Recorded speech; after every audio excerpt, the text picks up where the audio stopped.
Jadi mereka yang mengalami karomah-karomah itu seperti anak gadis, maaf cakap, yang pertama kali mengalami menstruasi. Malu dapat karomah itu. Dulu begitu. Sirul Asrar, Syekh Abdul Qadir Al-Jilani. Malu. Sekarang nggak dapat aja ngaku.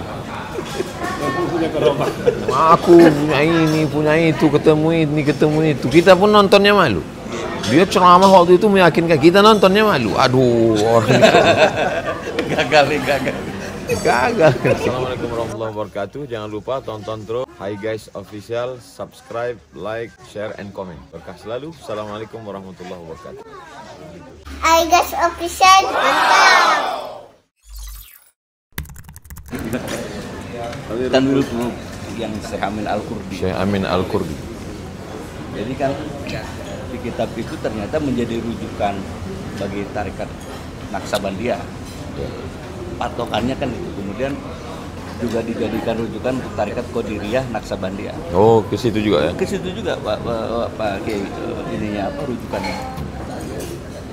Termasuk amaliyahnya. Cuman seringkali dianggap itu amaliyah kami gitu.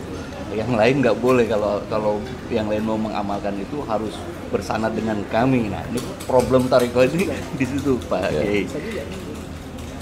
Jadi gimana menguraikan agar supaya semua memahami bahwa amaliyah itu sesungguhnya hasil dari guru-guru sebelumnya yang bebas secara terbuka. Persilahkan siapa saja mau mengambil itu. Sebetulnya saya waktu kecil dulu di kampung ibu saya, setiap kali selesai orang mendengar sesuatu, dia bilang,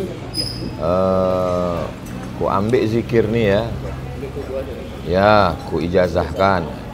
Jadi sudah menjadi sesuatu yang lumrah, bukan sesuatu yang aneh.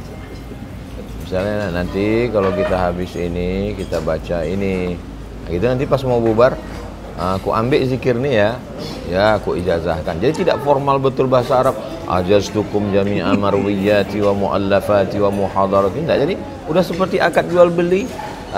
Boleh ya jual, beli ya jual. Gitu. Jadi sebetulnya apa manfaat daripada ijazah ini? Menjaga ketersambungan dari guru ke murid, sehingga kita dapat ijazah dari guru kita dapat ijazah dari gurunya, menjaga ketersambungan sanad. Dan kalau ini dijaga, itulah yang menjaga dari aliran sesat itu. Karena orang aliran sesat nggak mungkin dia punya sanad, pasti putus.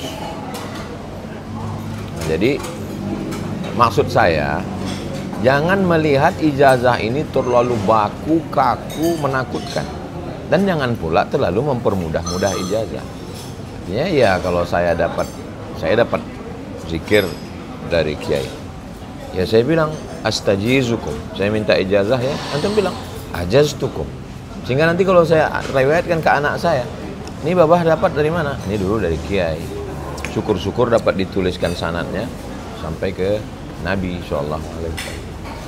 Nah, jadi tentang Syekh Muhammad Amin Al-Qurdi, dia yang merevisi lagi dengan keilmuannya, dan beliaulah yang membawa tarekat ini ke Mesir, dan sampai sekarang masih bertahan ke cucunya, namanya Syekh Muhammad Najmuddin Al-Qurdi, alumni Al-Azhar di Syubrohimah, alim, faqih, azhari, alumni Azhar. Jadi memang kitab-kitab referensi, kalau kita perhatikan dalam silsilah Naqsabandiyah itu, nanti sudah mulai agak down, bangkit lagi. Begitu dia sudah mulai down, bangkit lagi.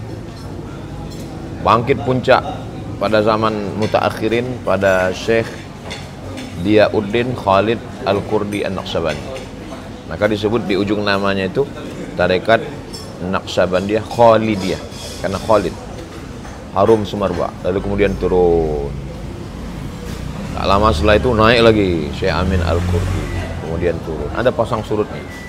Begitulah kelihatannya cara Allah menjaga. Nah, jadi saya kopikan itu Tanwirul Qulub, tapi karena 2 jilid besar, saya pilihkan yang bab tasawufnya saja. fikihnya saya potong, saya kopikan di rumah. Kalau yang datang tamu itu peminat zikir tasawuf, saya kasih. Nanti saya titipkan ke Ustaz Enzo supaya untuk dibagi-bagikan ke. Sekalian diijazahkan juga Tuan Guru. Saya menerima kitab itu dari Syekh Muhammad Najmuddin Al-Qurdi, cicit cucu dari Syekh Amin Al-Qurdi. Beliau dari ayahnya, dari kakeknya sampai kepada penulis. Ada saya tuliskan di sampul itu untuk supaya lebih pada kalau zaman sekarang referensi. Orang sekarang kalau sidang disertasi, tesis, kamu tulisnya dari mana? Footnote-nya mana? Ya zaman dulu ya begitu cara mereka. Saya dari Syekh Fulan, dari Syekh Fulan, dari Syekh. Saya terima ijazah Tanwirul Qulub ya. Kita sama-sama pengamal. Insya Allah mudah-mudahan dengan itu kita mendapatkan barokah. Jadi memang di Tanwirul Qulub itu seperti di di khatamnya, di zikir khatamannya. Kalau di Tariqah Qadiriyah Naqsabandiyah itu misalnya Alam Nasrnya 80, di Tanwirul Qulub 79. Kemudian kulhunya di Ukudul Zuman itu 500, di Tanwirul Qulub itu 1001. Tapi saya pernah hitung huruf adadiyahnya Qul huwallahu ahad itu kita hitung memang 1001. Hitungan adadiyah. Nah, adat yang dalam huruf. Iya, adat yang setelah dalam ditambah-tambah-tambahkan. itu 1001. Ya.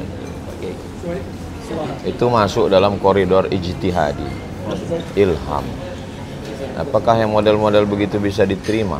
Ya, dia tidak bertentangan dengan Quran, tidak bertentangan dengan sunnah. Maka dalam mazhab Syafi'i disebut dengan bid'atu huda. Memang dia sesuatu yang kreasi, tapi dia masuk dalam huda, bukan dhalal. Tapi kalau dia bertentangan dengan Quran, bertentangan dengan sunnah, bertentangan dengan ijma', bertentangan dengan qaul sahabi, bertentangan dengan tabi'in, maka dia bid'atu dhalal. Makanya dalam hal ini wasi'. Ulama-ulama kita itu banyak sekali zikir-zikir, wirid-wirid, simtud durar, adyaul lami, al-burdah, itu semua kreasi. Sholawat nariyah, macam-macam. Tidak bertentangan.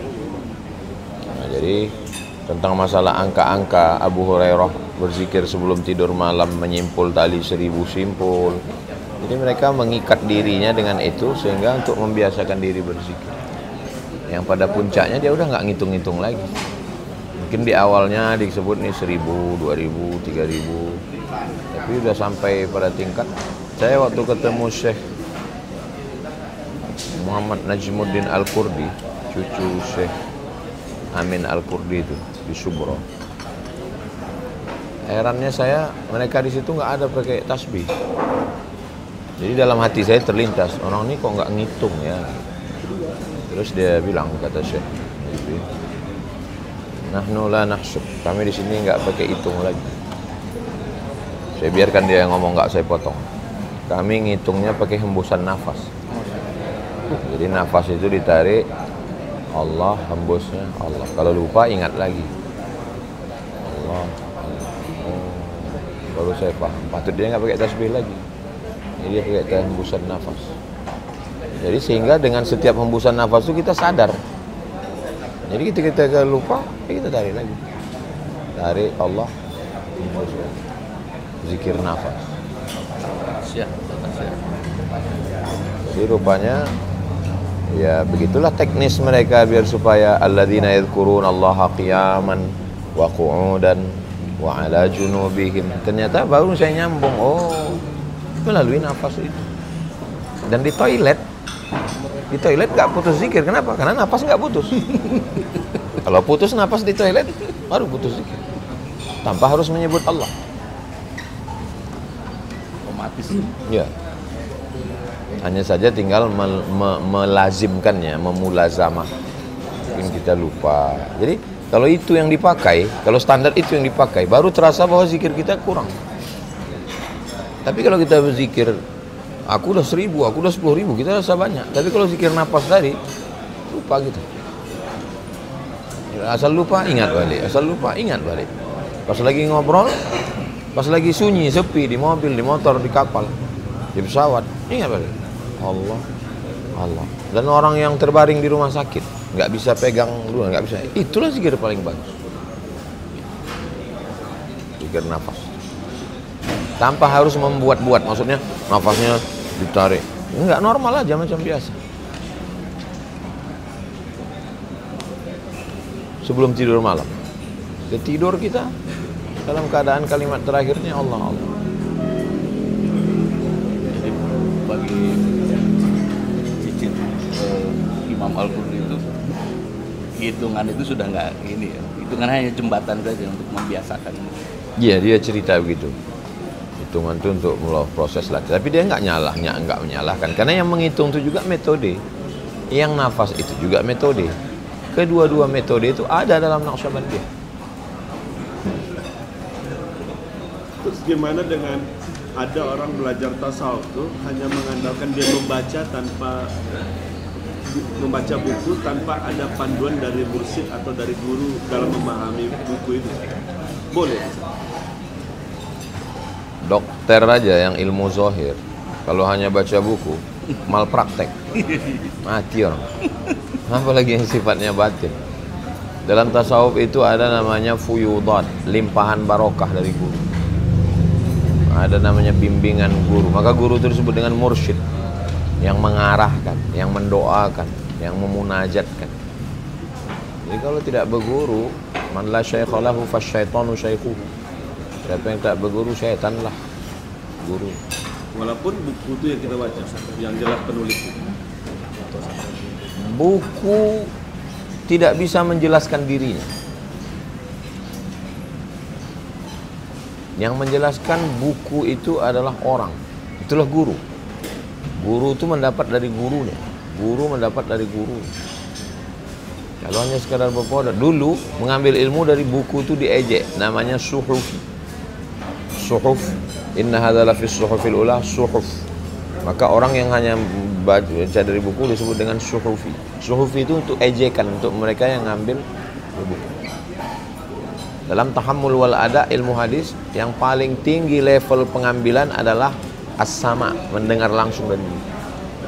Duduk, mendengar langsung dari buku. Makanya tidak ada tarekat yang tak berguru. Guru mentalkinkan ke telinga, la ilaha illallah. Sayyidina Ali ditalkinkan oleh Nabi SAW. Tutup tingkap jendela semua, kata Nabi. Ikuti. La ilaha illallah. Itu dalil tarikat Qadiriyah. Nabi mentalkinkan kepada Sayyidina Ali mentalkinkan, sampailah ke guru-guru kita, sampailah ke kita. Terus kalau dia baca buku, siapa yang mentalkinkan? Saya langsung ke Nabi gitu. Wah, itu udah berat itu. Minimal talak itu belajar membaca. Kalau makna talqin itu gimana tuh Pak Kiai? Laqtinu mautakum, talqinkanlah orang yang mau sakaratul maut. Guru. Sekarang metode tahfiz Quran pun ada namanya metode talqin. Jadi anak-anak enggak nengok Quran. Bismillahirrahmanirrahim. Murid ngikut. Bismillahirrahmanirrahim. Talqin. Nabi Muhammad ke Jibril itu talqin. Makanya Nabi nggak bisa baca. Tapi dia hafal. Kenapa? Metode talqin. Jadi Nabi Adam itu ditalqin Allah ya. Fatalaqa Adam min rabbih. Fatalaqa Adam min rabbih kalimat. Ada kalimat yang ditalqin. Maka prosesnya namanya talaqqi. Talaqqi dari kata berjumpa. Berjumpa dengan baca Quran kalau tidak talqin, macam mana membaca kaf ha ya ain shad? Alif lam mim. Alif lam mim ain sin qaf. Gimana cara membacanya kalau tidak melalui talqin? Didengar.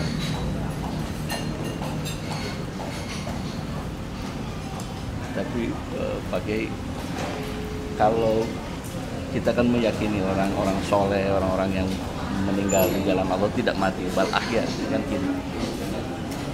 Nah, tugas mereka pun mengajar tidak berhenti.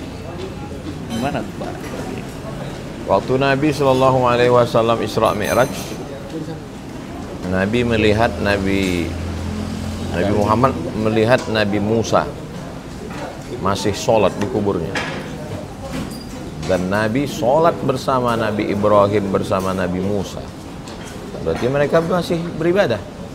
Kalau gitu bertentangan dong dengan izamata ibnu Adam inqata'a amaluhu.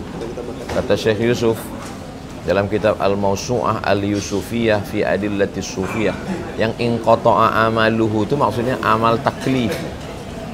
Amal taklifi, wajib sholat, wajib puasa, itu yang putus. Adapun amal dia nggak putus. Wala taqulu liman yuqtalu fi sabilillahi amwat. Jangan kau katakan orang yang perang jihad fi sabilillah itu mati. Nggak boleh nyebut mereka mati. Pangeran Diponegoro mana? Udah mati, nggak boleh. Kenapa? Karena dia mati dalam jihad, gugur.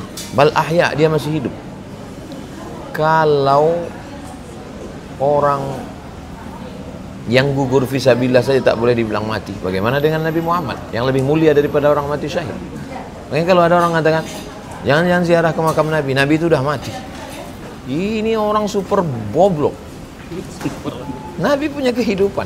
Makanya Abdullah bin Umar kalau dia pulang, dia tidak pulang ke rumahnya menjumpai istrinya, dia pulang ke makam Nabi dan mengucapkan salam, assalamualaikum ya Rasul, assalamualaikum ya Habibullah, assalamualaikum ya Nabi Allah. Kitab yang paling lengkap tentang orang mati, kitab Ar-Ruh, ditulis oleh Imam Ibnu Qayyim Al-Jauziyah. Imam Ibnu Qayyim Al-Jauziyah murid Ibnu Taimiyah. Di dalamnya banyak manamat mimpi-mimpi. Bermimpi seorang dengan sahabatnya yang sudah mati. Sahabatnya yang sudah mati itu mengatakan, kau datang ke rumahku, pergi ke dapur, buka tempayan yang tempat air dari tanah liat, tengok di bawah ada emas, bayarkan hutang. Buka, beli kitab Ar-Ruh. Kitab Ar-Ruh itu terpercaya, sudah ditahqiq disertasi Dr. S3 Dr. Bassam dari Universitas Imam Muhammad Ibn Saud Riyadh. Pergi dia ke rumah kawannya, dia buka, dia tengok ada emas, dibayarkan ya hutang. Mereka bermimpi berjumpa dengan ulama-ulama, jumpa dengan Imam Sufyan Ats-Tsauri yang ruhnya berada di dalam paruh burung berwarna hijau terbang di dalam surga. Apa amalmu wahai Imam? Menjaga hati, zikir, tidak dendam, tidak marah, ridho kepada takdir Allah. Mereka berkomunikasi. Ini alam syahid, alam nyata. Ada namanya alam ghaib. Kita kapan mengalami ghaib? Waktu tidur. Maka bertemulah roh kita dengan roh mereka, berkomunikasi. Di level kita, ya kita tidak bisa request. Tapi Nabi SAW berjumpa dengan roh sahabat, berjumpa dengan roh nabi-nabi. Kalau dibatalkan itu, batal lah peristiwa Isra Mi'raj itu. Ya ketemu di langit 1, langit 2, langit 3, ketemu dengan Nabi ini, bersalam, ngobrol, bolak-balik ketemu dengan Nabi Musa. Jadi kalau belajar dengan guru di dalam mimpi, beliau mengajarkan sesuatu, berarti sah ya? Talaki. Yang jadi masalah sekarang, yang ngaku ketemu nih siapa? Nah. Iya. Tapi sah secara artinya ilmiah. secara khibrah, secara pengalaman, peristiwa itu terjadi pada Nabi. Peristiwa itu terjadi pada orang-orang soleh dalam kitab Ruh. Lalu kenapa tidak mungkin terjadi? Cuman yang jadi masalah sekarang, banyak orang halu mengaku-ngaku biar supaya dianggap orang hebat. Ketemu dengan Syanu, ketemu dengan Syanu, ketemu dengan Syanu, ngajarin anu. Itu yang kita khawatirkan. Nah, menyikapi ini, manusia ini terbagi dua. Yang satu, daripada banyak orang halu ini udah kita tutup, nggak ada itu, bullshit, omong kosong. Yang satu lagi mengatakan ada. Saya jalan tengah. Saya mengatakan peristiwa itu ada. Tapi kalau ada orang ngaku-ngaku, kita tengok dulu orang. Andai saya pun mengalami seperti itu. Misalnya saya ketemu dengan Syekh Fulan dan dia mengajarkan saya, lebih baik saya diam daripada saya posting di IG. Saya jadi orang nanti orang mengkultuskan saya, malah nanti rusak hati saya. Itu seperti Aisyah menutup Isra Mi'raj, baginda Nabi melihat Allah kan ya. Padahal di Quran kan ada wujuh yauma idzin nadhirah. Jadi mereka yang mengalami karomah itu seperti anak gadis, maaf cakap, yang pertama kali mengalami menstruasi. Malu dapat karomah itu. Dulu begitu. Sirul Asrar, Syekh Abdul Qadir Al-Jilani. Malu. Sekarang nggak dapat aja ngaku. Aku punya ini, punya itu, ketemu ini, ketemu itu. Kita pun nontonnya malu. Dia ceramah waktu itu meyakinkan, kita nontonnya malu. Aduh, orang Gagal. Selamat untuk Hai Guys Official. Semoga liputannya menjadi inspirasi buat anak-anak muda.